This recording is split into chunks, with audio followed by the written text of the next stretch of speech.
नमस्कार दोस्तों, स्वागत है आपका मेरे इस YouTube चैनल हम लोग में। और मैं हूं सुनील हालाकंडी। आपसे फिर अनुरोध है कि मेरे चैनल सब्सक्राइब कर दीजिए, क्योंकि मैं इसमें कुछ और इंटरेस्टिंग जानकारी आपको देता रहता हूं, जो कि नॉर्मली दूसरे जो रेगुलर पत्रकार हैं वो उनका ध्यान उस तरफ नहीं जाता है। बिहार चुनाव में कल पूरा इलेक्शन हो गया और रिजल्ट भी आ गए, और भारी भारी बहुमत से एनडीए की जीत हुई, जिसमें आरजे बीजेपी और जेडीयू ने काफी अच्छा प्रदर्शन किया। इसमें ये कंट्रोवर्सी, या एक तरह से जिस तरह से आप आजकल एक प्रथा चालू हो गई है कि जीत हार में भी जीत को खोजना, या फिर मॉरल विक्ट्री, या किसी तरह डाटा को दे दिखा करके भाई हम जीते हैं या हमारा प्रदर्शन बेहतर रहा है। तो इसमें एक आंकड़ा जो दिया जा रहा है वो जा रहा है परसेंटेज ऑफ वोट्स का। और इसमें कहा जा रहा है कि बीजेपी को 20.08% वोट मिले, और जबकि आरजेडी को 23% वोट मिले। 20% वोट लेकर भी बेडी बीजेपी 91 सीट्स पे पहुंच गई और आरजेडी कम रही। तो पहले तो मैं आपको ये शेयर करके डाटा दिखाने की कोशिश करता हूं कि क्या ये डाटा है। तो ये देखिए, ये जो मुख्य पार्टियां हैं पांच, उनके जो डाटा है वो इस तरह है। जैसे कि बीजेपी ने 100 सीटें जीती, और उसमें से 89 101 पर में चुनाव लड़ा, उसमें से 89 जीती। और उनको कुल वोट जो पड़े हुए 1 करोड़ से कुछ ज्यादा है। यानी कि टोटल जो वोट पोल है उसका 20.08% है।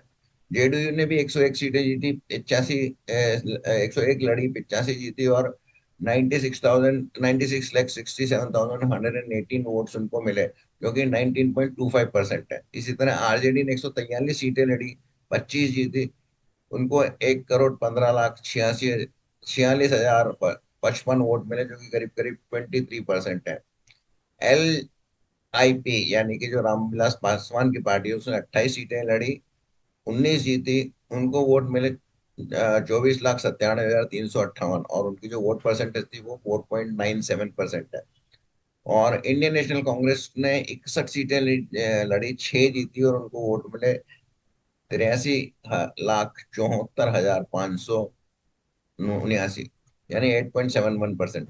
तो यहाँ सवाल यह है कि जो पूछा जा रहा है वो ये पूछा जा रहा है कि भाई, जब 20% वोट लेकर 89 सीट मिल गई, जबकि 23% वोट लेकर आरजेडी को केवल 25 सीटें ही मिली, यानी उसकी करीब करीब वन फोर्थ या वन थर्ड समझ लीजिए, वन थर्ड वन फोर्थ के बीच में सीटें मिली।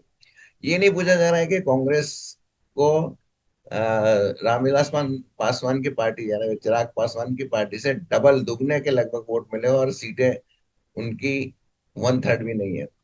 तो डाटा को किस तरह से इस्तेमाल किया जाता है, ये तकनीक है एक। और इसी में मैं आपको, अगर आपको पूरा डाटा दिखाऊं, तो मैं आपको वो एक स्लाइड दिखाने की कोशिश करूंगा, जो पूरा डाटा है, जो इसकी सच्ची कहानी है वो बताता हूँ। ये देखिए आप इसमें, बीजेपी ने, अगर आप देखें तो ये जो कॉलम मैं दिखा रहा हूँ, ये कॉलम दिखाने किस कर रहा हूँ, तो ये मैं दिखा रहा हूँ कि जो टोटल वोट गिरे गिरे अ, उसमें से बीजेपी ने पर कंटेस्टेड सीट कितनी जीती, यानी उन्होंने 1,81,000 वोट उनको पाए। 101 से को अगर इसको 101 से भाग दिया जाए तो उनको करीब 99,822 वोट्स पर सीट मिले। इसी तरह से जेडीयू को 95,722 वोट मिले, आरजेडी को 80,714 वोट मिले, रामविलास पासवान की पार्टी को 89,191 मिले, यानी कि और कांग्रेस को 71,662 वोट्स मिले। तो आप देखेंगे कि पर कंटेस्टेंट सीट वोट सबसे ज्यादा बीजेपी के हैं, उसके बाद जेडीयू के हैं, उसके बाद रामविलास पासवान की पार्टी के हैं, यानी, और ये तीनों पार्टियां हैं जो एनडीए के पार्ट हैं। उसके बाद 80,000 वोट पर कंटेस्टेंट सीट मिले आरजेडी को, और 71,000 वोट्स मिले कांग्रेस को। तो ये इस मिथ को तोड़ देता है कि क्यों 23%, अगर आप 23% भी करें, लेकिन पर कंटेस्टेंट सीट देंगे तो उनको 80,000 ही वोट मिले, जबकि बीजेपी को 99,000 वोट्स मिले, यानी कि 19,000 का एक भारी भरकम, यानी लगभग 25% वोट उनको अधिक मिले आरजेडी से पर सीट। अब एक और डाटा मैंने निकाला कि जो total number of votes polled हैं, उसको अगर टोटल नंबर ऑफ सीट से डिवाइड किया जाए तो वो है 2,05,000, यानी पर कॉन्स्टिट्यूएंसी 2,05,000 वोट पड़े हैं बिहार में।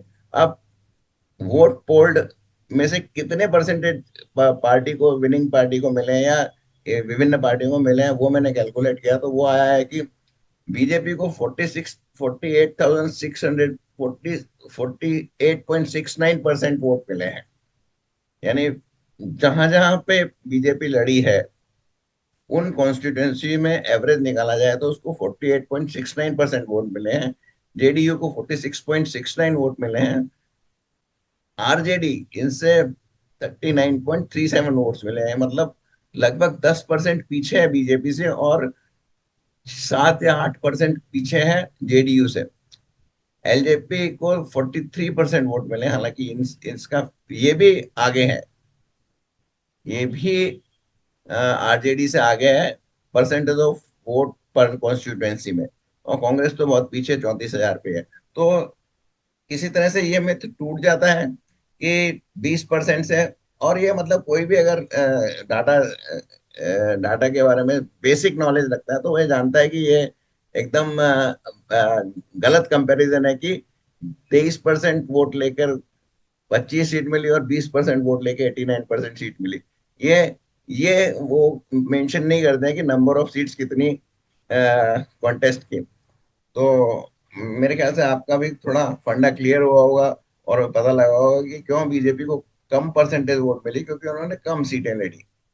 अगर इन आपको दोनों को जोड़ लिया जाए, यानी कि इन तीन को जोड़ा जाए, बीजेपी, जेडीयू और रामविलास पासवान की पार्टी को, बाकी और भी पार्टियां हैं, तो ये 20 और 19, 39, 39 और 4, ये करीब 45% बैठता है। जबकि अगर इन कांग्रेस और इसको जोड़ा जाए तो ये 23 और 8, यानी 31, 32% बैठता है। तो लगभग आप देख लीजिए 14-15% का डिफरेंस है, और इसी कारण इतनी ज्यादा चुनाव के परिणामों में फर्क आया है। तो जैसा मैंने अपने पहले वीडियो में भी कहा एक बार कि डाटा तो एक तरह से वेश्या होते हैं, उसको कोई भी अपने हिसाब से इस्तेमाल कर लेता है।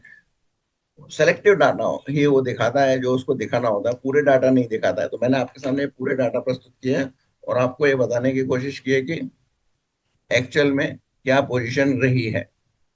तो इस अंक में बस इतना ही, ये थोड़ा क्लैरिफिकेशन करना था मुझे।